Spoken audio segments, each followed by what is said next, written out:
నమస్తే, welcome to hit TV.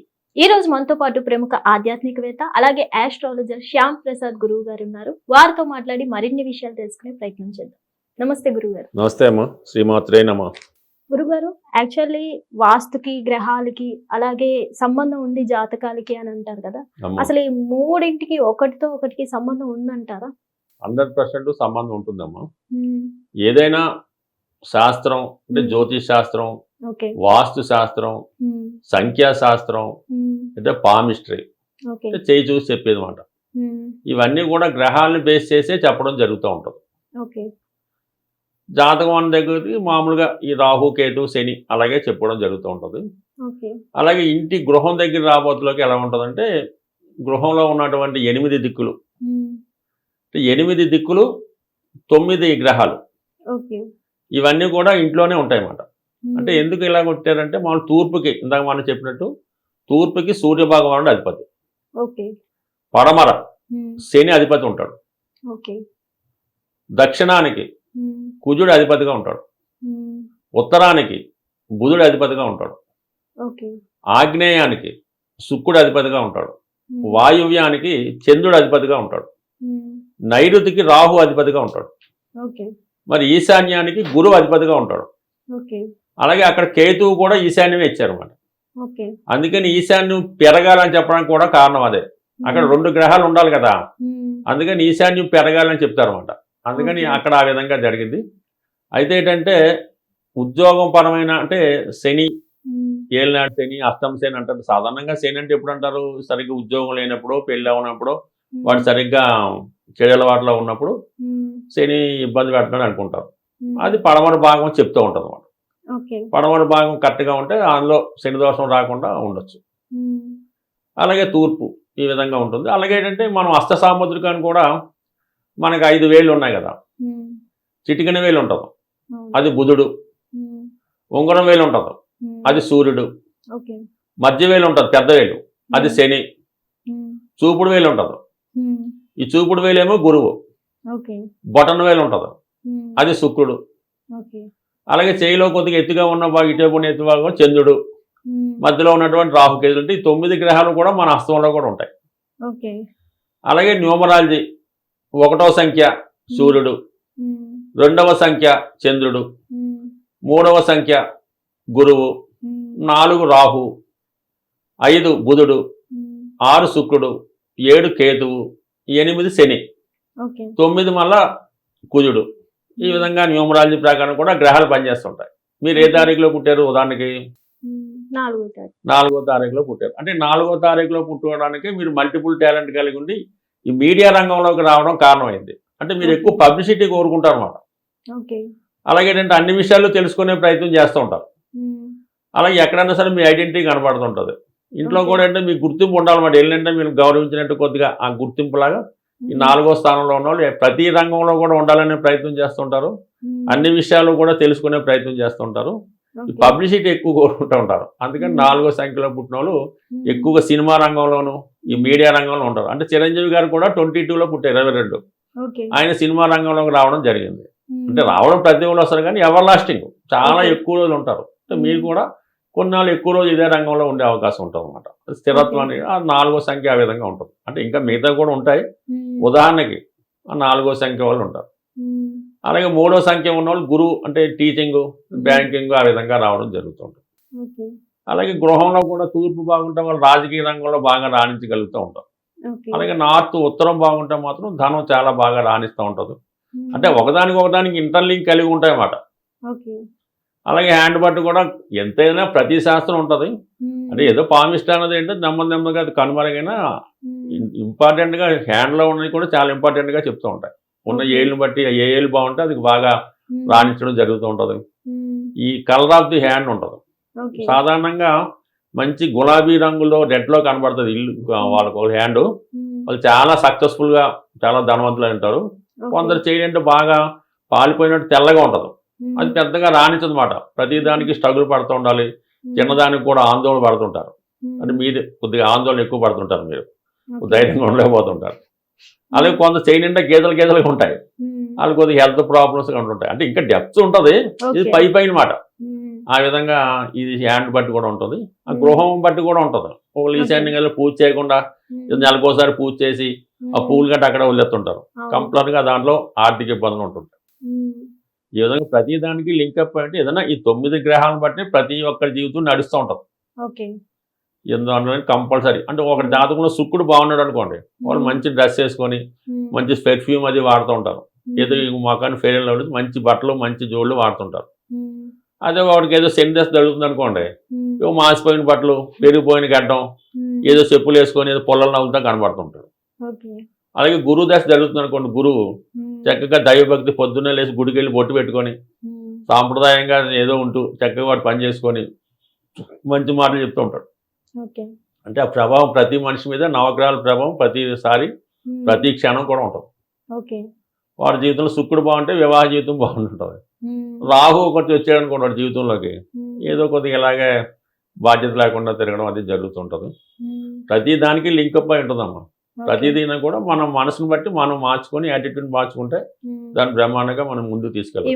3 ప్రభావం మానవ జీవితం 100% నమ్మినా నమ్మకపోయినా ఉంటుంది, ఖచ్చితంగా ఉంటుంది. మనకు ఆటోమేటిక్గా తెలిసిపోతూ ఉంటుంది. అందువల్ల ఏంటంటే ఇది గ్రహాలు అన్నది మనిషిని సాధిస్తూ ఉంటాయి. గ్రహాలని ఆధీనంలో తీసుకునే శక్తి మానవుడు సంపాదించుకుంటే వాడు సక్సెస్ఫుల్గా ఉంటాడు. గ్రహాలకు వ్యతిరేకంగా వెళ్తూ వాడు చెప్పినట్టు అడుగుతుంటే ఇంకో రకంగా ఉంటుంది. అందువల్ల ఏంటంటే గ్రహాలు మాత్రం ప్రతిరోజు అంటే ఇవాళ ఆదివారం సూర్యుడు అధిపతి, ఈరోజు సోమవారం చంద్రుడు అధిపతి. అలాగే ప్రతి గంటకి కూడా ఒక హోరన్ వస్తుంది, అది కూడా ఒక గ్రహం పాలిస్తూ ఉంటుంది. ఇలాగంటే ప్రతి గంటకి ప్రతి రోజుకి ప్రతి నెలకి ఒక గ్రహం పాలిస్తూ మానవ జీవితం ప్రధానంగా సాధిస్తూ ఉంటుంది. అందులో మనం భారతీయులు కాబట్టి దాన్ని మనం ఎక్కువగా నమ్మడం జరుగుతూ ఉంటుంది. అందుకే ఈ ఆదివారం రోజు మనకి మంచి బ్రిటిష్ వాళ్ళు రాకముందు ఆదివారం చాలా పవర్ఫుల్గా ఉండేది. ఆదివారం చాలా నియమంగా ఉంటూ చేస్తుంటారు. ఈ బ్రిటిష్ వాళ్ళు ఏంటి వీళ్ళు ఇంత ధైర్యం అని గమనిస్తే వీళ్ళకి ఇంత సూర్య భగవాన్ శక్తి ఉంది, ఆదివారం ఈ విధంగా చేస్తాను. నెమ్మదిగా వాళ్ళు ఆదివారం రోజు ఏం చేశారంటే ఆదివారం రోజు సెలవు ఇచ్చి ఊరకనే వాళ్ళు ఈ మందు పార్టీలు ఇవన్నీ కూడా అలవాటు చేశారు. నెమ్మదిగా ప్రజలంతా కూడా ఈ ఆదివారం నాడు భ్రష్టు పడడం జరిగింది. అందువల్ల ఏంటంటే ఇప్పుడు మళ్ళీ నెమ్మదిగా ఆదివారాలు పాటిస్తున్నారు అందరూ కూడా. అది ఆ పవర్ అలాగ ఉంటుంది కాబట్టి ఖచ్చితంగా పవర్ ఉంటుంది. గురుగారు, మనం ఇందాక మాట్లాడుకున్నట్లయితే చేతి వేళ్ళకు కూడా సంబంధం ఉంటుంది అన్నారు. అలాగే కొంతమంది కాలు వేళ్ళు కూడా చూస్తుంటారు. కాలు వేలు ప్రమాదంగా ఉంటుంది, పొడవుగా ఉండకూడదు అని. కాలు వేలు అనేది కరెక్ట్. మన కాలు ఎంత అందంగా ఉంటే అమ్మాయి ఎంత అందంగా ఉంటే, అంటే కవులు ఎందుకని కాళ్ళతో వర్ణిస్తారు మన ఏదో మన సినిమాలో. అందువల్ల అంటే అది కాలు ఎంత సున్నితంగా ఉన్నది, ఆ ఏళ్ళు ఎంత అందంగా ఉన్నాయి, ఆ గోర్లు ఎంత, అది కూడా కంపల్సరీగా శాస్త్రం ఉంటుంది. కొంతమందికి చిటికిన వేళ్ళు భూమికి తగలకుండా ఉంటుంది, కిందకన్నా 5 వేళ్ళు కూడా భూమికి టచ్ అవ్వాలి. ఏ వేళ్ళు భూమికి టచ్ అవ్వకపోయినా ఆ నెగిటివ్ ఎనర్జీ అక్కడ ఉంటుంది అన్నమాట. సాధారణంగా చిటికిన వేళ్ళు కొంతమందికి పైకి కొద్దిగా తగలదు భూమికి. కంపల్సరీగా వాళ్ళ జీవితంలో వైవాహిక సమస్యలు, పోలీస్ స్టేషన్ సమస్యలు కంపల్సరీగా ఉంటుంటాయి. ప్రతి దాంట్లో ఉంటుందమ్మా, ప్రతి దాంట్లో కూడా శాస్త్రం ఉంటుంది. దాన్ని అంగశాస్త్రం అని కూడా అంటుంటారు. ఈవెన్ హెయిర్ కూడా అటువంటి సింబాలిక్ ఉంటుంది. అలాగే ఈ వస్త్రధారణలో కూడా ఉంటుంటుంది. అన్ని ప్రతిదీ కూడా ప్రతిదానికి ఇప్పుడు నలుపు రంగు ఉందనుకోండి, అది రాహుకు సంబంధించింది. అంటే బ్లూ నలుపు రాహు కేతు సంబంధించింది. ఎల్లో కలర్ అది గురువుకు సంబంధించింది. మరి మన ఎన్టీ రామారావు గారికి గురు బలం ఎక్కువ ఉంది కాబట్టి ఆయన పసుపు రంగు పెట్టాడు, తెలుగుదేశం అని బాగా సక్సెస్ అవుతుంటాడు. గులాబీ రంగు శుక్రుడు సంబంధించింది, మీకు తెలుసు కదా మనం కేసీఆర్. గులాబీ రంగు పెట్టిన తర్వాత ఆయన రావడం జరిగింది. అలాగే మరి బీజేపీ కాషాయ రంగు జెండా కుజుడిది. అందుకనే వాళ్ళు ఎంతసేపు కూడా ఆవేశపరులు మన ఈ మత సంకల్పం గురించి. అంటే మంచిదే, ఒకళ్ళు అంటే ఆర్ఎస్ఎస్ అని ఇవన్నీ పెట్టి వాళ్ళు బ్రహ్మాండంగా వాళ్ళు దాని అంటే ఆ గ్రహాల ప్రభావం వాళ్ళని ఇంప్లిమెంట్ చేసుకోవడం జరిగింది. తెలుపు అంటే సూర్య భగవానుడు, అంటే అది గాంధీ గారు అప్పట్లో తెలుపు రంగు వాడుతుండేవారు ఎక్కువగా. ఈ విధంగా మనకి ఈ రంగుల్లో కూడా గ్రహాలు ఇంప్లిమెంట్ అయి ఉంటాయి. ప్రతిదీ కూడా ఇప్పుడు గోల్డ్ ఉందనుకోండి రవి సంబంధించింది, అలాగే సిల్వర్ వెండి చంద్రుడు సంబంధించింది, కాపర్ రాగి కుజుడు సంబంధించింది. అందుకని పగడం గట్ట ఉంగరం పెట్టుకుంటే కాపర్ దండ పెట్టుకోవచ్చు, లేకపోతే కాపర్ కడియమన్నా వేసుకోవచ్చు. ఇలా ప్రతి ఆ లోహాలు కూడా మనిషి మీద ప్రభావం చూపుతూ ఉంటాయి.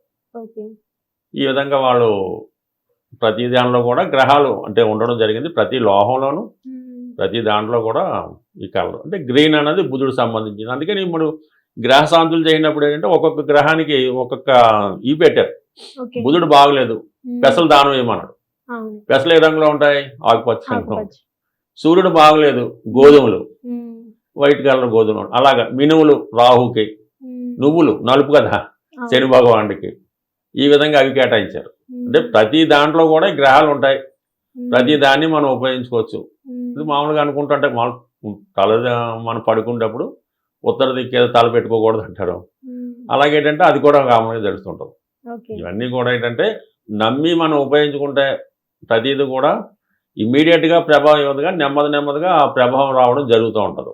మొత్తానికి సృష్టిలో ఏమున్నాయో ప్రతిదానికి ఒకరితో ఒకదానికి లింక్ సంబంధం ఉంది. లింక్ గ్రహాలతో లింక్. ఆ గ్రహాలకు ఉమ్. అధిదేవతలు, చివరికి అంతా భగవంతుడే. ఉమ్, ఆ కృష్ణ పరమాత్మ గీతలో చెప్పినప్పుడు అన్నీ నేనే బాబు, నువ్వేం చేయనా కూడా నాదే, అంటే ఆల్రెడీ నిర్ణయం జరుగుద్ది, నువ్వు కేవలం ఉమ్, నిమిత్తం మాత్రం అన్నట్టు. అంటే ఇవన్నీ ఒక సాంప్రదాయంగా ఉండడానికి, ఉమ్, ఒక డిసిప్లిన్గా ఉండడానికి పెట్టారు. మనం ఓకే. రోడ్డు మీద వెళ్తున్నాం, గ్రీన్ లైట్ వెలుగుతుంది, వెళ్ళిపోవచ్చు పర్లేదు. ఉమ్, రెడ్ వెలుగుతుంది, కంపల్సరీగా మనం ఆగాలి. చూసి అబ్జర్వ్ చేయాలి. ఉమ్, మరి అక్కడ రెడ్ ఎందుకు పెట్టాడు? అంత డేంజర్ అది. ఉమ్, ఆపరేషన్ లైట్ వెలుగుతుంటుంది రెడ్. ఉమ్, అక్కడ వెలుగుతుంటే మాత్రం ఆ పేషెంట్ తాలూకు వాళ్ళకి ఎలా ఉంటుంది?